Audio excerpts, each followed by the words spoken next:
I never agreed to babysit your kids, Hanan, I yelled at my mom and sister. But they left for vacation anyway, so I called Child Protective Services and watched their lives fall apart. My name is Margaret Morris, and I am 34 years old. I work as a director at PO Corporation, dedicating myself entirely to my career. I have consistently pushed forward in my professional journey, gradually ascending the corporate ranks. As I traced the edge of my coffee cup with my fingertip, my eyes wandered to the breathtaking Chicago skyline, visible through the vast glass panel of my office, a view earned through a decade of relentless effort. To most people, my life might seem like the definition of success. However, behind every achievement were years of sacrifices I had been making since childhood. I am the oldest of three siblings. My younger sisters, Deborah and Julie, are 2 and 6 years younger than me, respectively. Our parents were always busy, balancing their demanding jobs with household responsibilities. Shortly after Julie's birth, my mother turned to me one day and asked, "Margaret, can you keep an eye on Julie for a little while? I'll be back soon." That little while ended up lasting 3 hours as I tried to soothe the crying Julie. When my mother finally returned, she smiled and said, "You're a lifesaver, Margaret. Not everyone could do what you just did." That was the moment everything changed. From then on, whenever she needed to run errands, meet friends, or go shopping, my mother began leaving my sisters in my care. While other kids spent their afternoons playing outdoors after school, I remained indoors, looking after 4-year-old Deborah and infant Julie. I clearly recall a warm summer afternoon when I was 12. My parents called to let me know they would be working late. With nothing prepared for dinner, I pulled out a cookbook and decided to try making pasta sauce from scratch. I stood in the kitchen, awkwardly chopping tomatoes, mashing garlic, and slicing up whatever vegetables were left in the fridge. Despite being my first attempt at cooking, I thought it turned out surprisingly decent. My parents were thrilled and told me, "Margaret, from now on, we'll count on you to handle dinner." From that evening onward, preparing meals on weekdays became my designated task, and cooking dinner took priority over my homework. As I turned down more invitations from friends, the phrase "Margaret is always busy" became something people said about me often. By the age of 16, I was managing nearly all the household duties. My mornings were spent waking up my sisters, making breakfast, and getting ready for school. Evenings involved grocery shopping and cooking, while weekends were dedicated to doing laundry and cleaning the house. One day, I expressed my wish to audition for the school play. My mother gave me a confused look and said, "But the house won't function without you." My father chimed in, "Margaret is so dependable. She always puts family first." That night I lay in bed, tears slipping down my face as I silently grieved another dream I had to let go of. Just like so many of my aspirations, my love for acting had to be pushed aside for my family's needs. I remember my final high school spring break vividly. It was supposed to be my last one before graduation, and I had planned a trip to Honolulu Beach with my friends. For 6 months, I had worked part-time, saving every dollar to make it happen. My suitcase was packed and my plane ticket was ready, but the night before my departure, my parents unexpectedly called me into the living room. "Margaret, we need to discuss something," my mother said, her voice tinged with regret. My father continued, "We have to leave for Denver tomorrow on short notice. Your grandmother, who was supposed to take care of Deborah and Julie, has fallen ill." A wave of disappointment washed over me. "But I'm flying to Honolulu tomorrow. I've been planning this for half a year." "I know, sweetheart, but this is an urgent situation," my mother explained.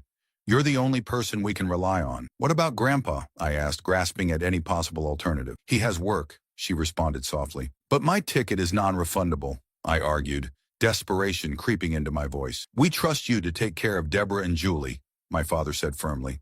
"They count on you, and we know you can handle it." And just like that, my long-awaited Honolulu trip slipped through my fingers. As I received cheerful photos and videos from my friends, I spent the weekend caring for 16-year-old Deborah and 12-year-old Julie. What was initially supposed to be only a few days soon extended into a full week when my parents' trip lasted longer than expected. Eventually, I discovered my parents had actually attended a retreat for couples. When I confronted my mother about it, she simply said, "Sometimes we need personal time." That personal time had come at my expense. During my college years, I managed to earn scholarships and worked part-time to fund my tuition. However, things took a turn when I found out that Deborah had been accepted into a well-known private university. "Margaret, amazing news," my mother announced over the phone.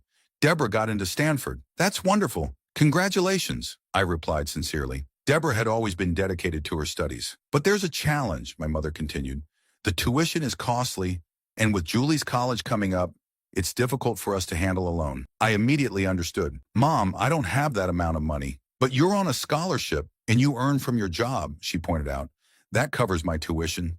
Deborah can take up a job, too. Stanford is a once-in-a-lifetime chance for her, my mother insisted.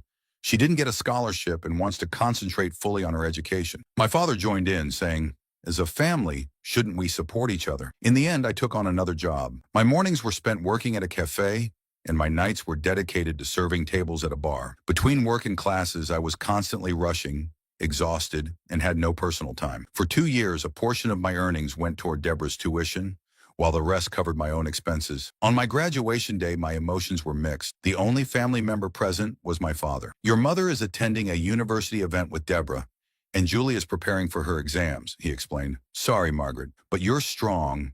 You've always been self-sufficient. I started my professional journey at Powell Corporation as an analyst. Among the 30 new hires, I worked the longest shifts, arriving first and leaving last. My hard work was recognized. I was promoted to lead analyst within 2 years, became a manager after 5, and now lead a team of 15 as a director. Whenever a major family event occurred, I was the one expected to manage everything. When Deborah married Ryan at 23, I took charge of the entire wedding. You're so efficient, my mother complimented. 2 weeks before the wedding, I was overwhelmed with a major project at work, staying late and giving up weekends. Still, I made time to coordinate every wedding detail. On the wedding day, I played the role of maid of honor, while also handling every last-minute crisis. When Julie married Matthew at 24, I was once again the one managing everything behind the scenes. A year later, Julie revealed she was expecting. When Paul was born, I spent every weekend at her home, helping with chores and babysitting. Margaret, we wouldn't manage without you, she said. Yet she never acknowledged how it affected my own time and rest. Deborah's marriage fell apart after her second child. By 28, she had divorced Ryan,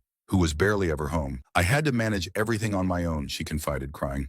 After the divorce, she returned to live with our parents, which added financial strain on them. To help, I contributed money every month. It's temporary, Deborah assured me. But that temporary situation has stretched beyond 2 years. Julie's marriage appeared stable from the outside, but since she and Matthew both worked full-time, they frequently relied on me to watch their kids over the weekend. You're so wonderful with children, they'd say. That praise became an excuse to claim my free time. My family never sacrificed anything for me. On my last birthday, I sat alone in my apartment. My phone remained silent. My mother was out at a party.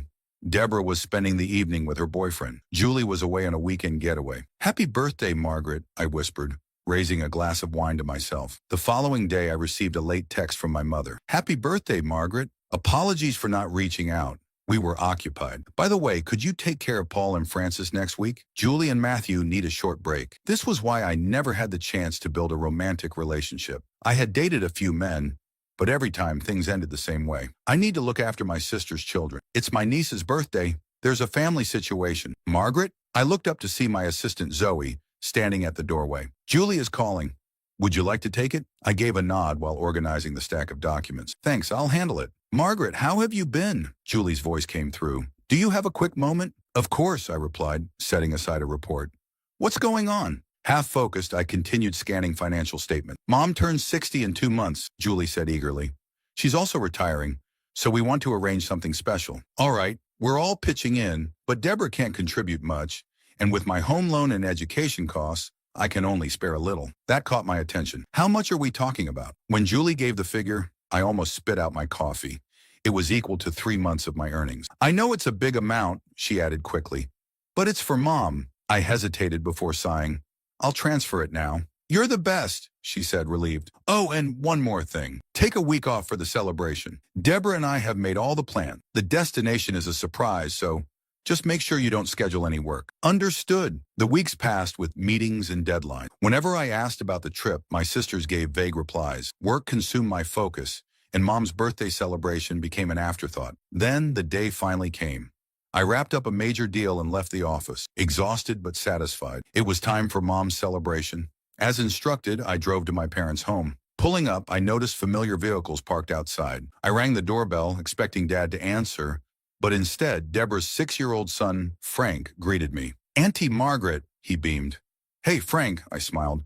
Where's Grandma? They all left. A sense of unease settled in as I stepped inside. Julie's baby, Francis, lay asleep on a playmat. Her 4-year-old Paul played with blocks, and Deborah's daughter, Caroline, was busy drawing.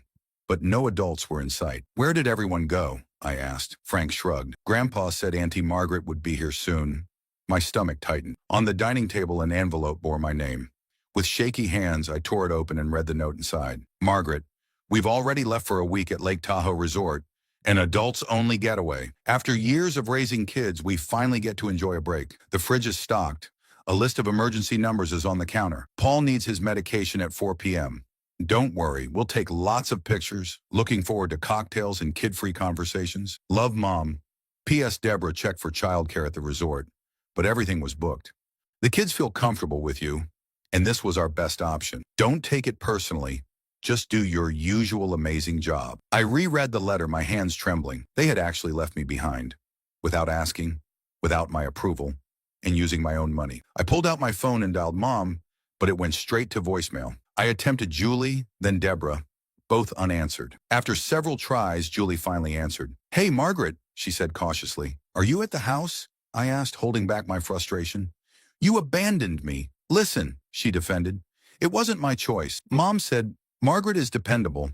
She'll understand. I never agreed to babysit. I was excited for this trip too. But you're good with the kids, Julie justified. And since you're single, you don't really need a break. We've been overwhelmed.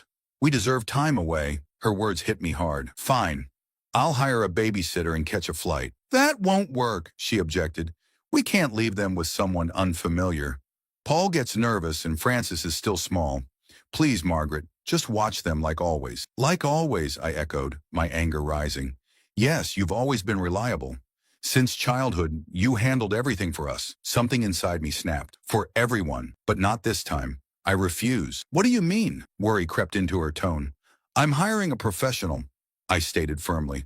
A professional? Margaret, don't. I ended the call, my hands unsteady.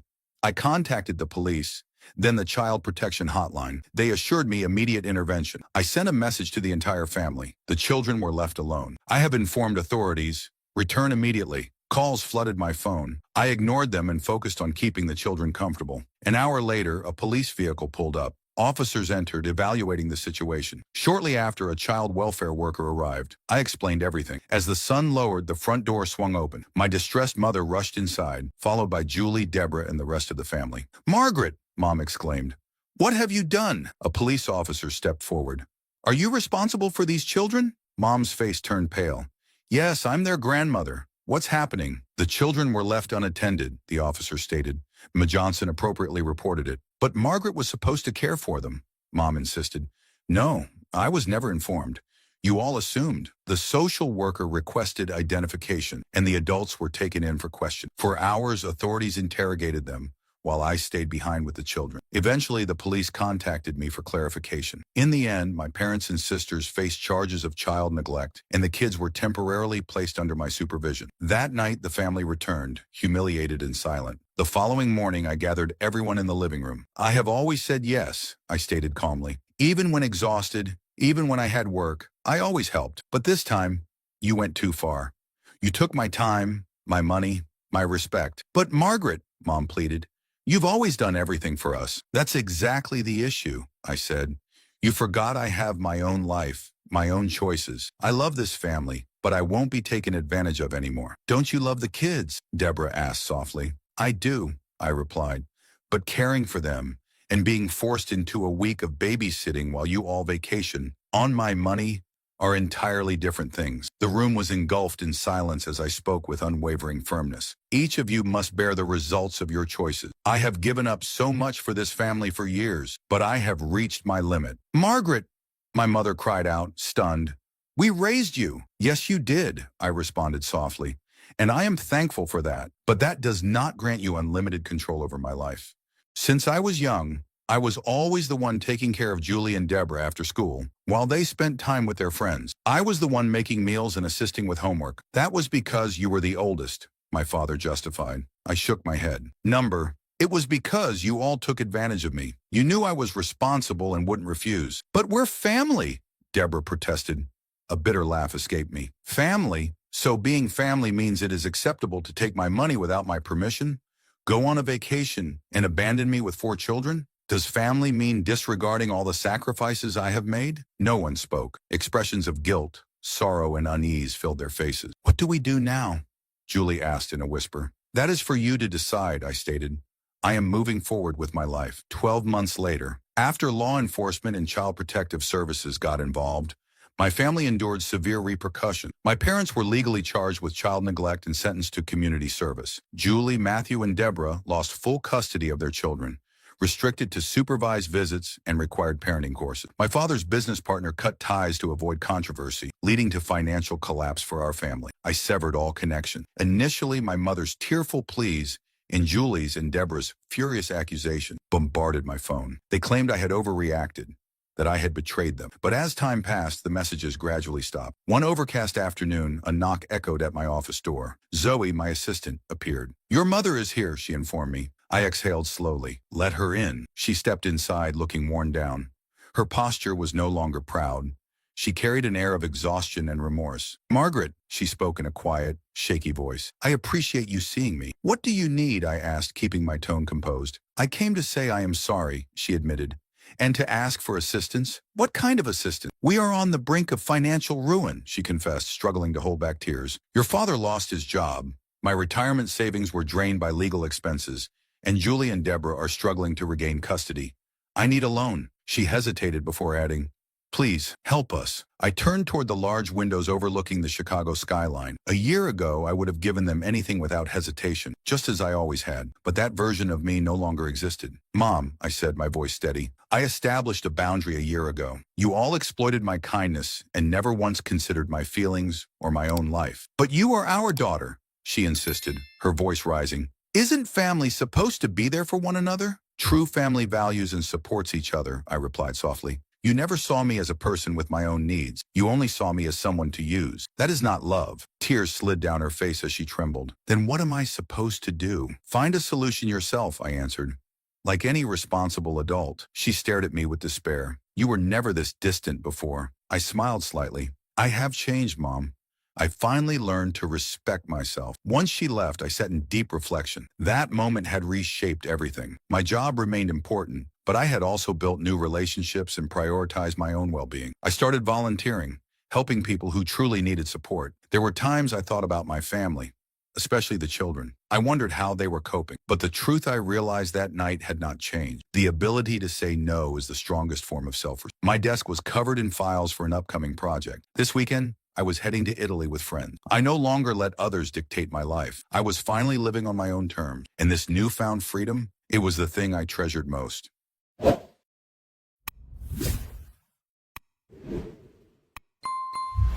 Asterisk. After listening to today's story, perhaps it has raised some new questions in your mind, or maybe it has brought back some old memories. Every day on Reddit, new experiences and moments create fresh stories, and they connect all of us. Everyone has their own unique journey in life, and we all try to understand the world in our own way. These kinds of moments remind us that we are all human, sometimes happy, sometimes sad, and always learning something new. If you enjoyed this story, feel free to share it with your friends. Your thoughts and feedback are always valuable to us, as they motivate us to create even better content. Every story has its own unique angle, and our goal is to understand everyone's perspective and make our content diverse and relatable. Stories like these help us realize that life's journey is different for everyone, and by hearing other stories, we learn something new. You can also share your own stories with us. Your experiences are valuable to us as well, and if you enjoyed this video, please leave your feedback. We aim to create content that brightens your mind and gives you new ideas every time. If you've already seen this video before, your feedback is still important. With every piece of feedback, we can improve our content and bring a new perspective to our viewers. Today, what we saw was just a small part of the many stories shared on Reddit and across the world. It's a reminder of how we all try to understand life by sharing our experiences with each other. This video was only an example of how we try to connect with others through storytelling, learning about different sides of life. We hope to continue sharing such stories that help us all learn and grow together. Thank you for your time, and don't forget to keep an eye out for more stories coming soon. If you haven't already, please like and follow for more amazing content. Your support keeps us going, and we will strive to bring you more thought-provoking and heartwarming stories. Until next time, take care and stay curious. Asterisk.